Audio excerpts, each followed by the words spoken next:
Hello বন্ধুরা, আমার নতুন একটা মিনি ব্লগে তোমাদের সবাইকে স্বাগত জানাই।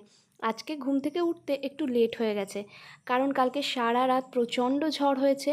আর সকাল থেকেও এখনও বৃষ্টি পড়েই যাচ্ছে, সাথে জোরে হাওয়াও বইছে। আর আকাশের অবস্থা দেখো, এখনও কালো মেঘে ঢেকে আছে। এত ঝড় হয়েছে কিন্তু তাও দেখো গাছের আমটা এখনও পড়েনি। আর এবছর এই গাছটায় মাত্র একটাই আম হয়েছে। বৃষ্টি হচ্ছে বলে আজকেও পড়তেও আসেনি। মা সকালবেলা ব্রেকফাস্টে গরম গরম ওটসের খিচুড়ি, ডিম ভাজা আর টমেটো দিয়েছে। ব্রেকফাস্ট সেরে গিয়েছিলাম একটু বাজারে, কিছু কেনাকাটা ছিল। এছাড়া আমার বাবার একটা দোকান আছে বাজারে, তো বাবাকে প্রতিদিনই খেতে দিতে যেতে হয়। আর রাস্তায় দেখো ভালোই জল জমে গিয়েছে, খুব সাবধানে হাঁটতে হচ্ছে, খুব পিছল হয়ে রয়েছে রাস্তাটা। বাজার থেকে ফিরে চিকেন নিয়ে আবার গিয়েছিলাম অর্ণবদের বাড়ি। অর্ণব মানে যার সাথে আমার বিয়ে হবে।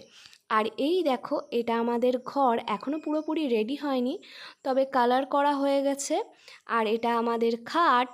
এপাশে রয়েছে ওয়ার্ড্রোব, পুরো ওয়ালের সাথে সেটিং করা। আর ওয়ার্ড্রোবের সাথেই রয়েছে ড্রেসিং টেবিল। ড্রেসিং টেবিলের পাশে বাইরে যাওয়ার দরজা রয়েছে। এপাশে একটা জানলা রয়েছে, জানলার ওপর এখনও অনেক জিনিসপত্র রয়েছে, এগুলো পরিষ্কার করা হয়নি।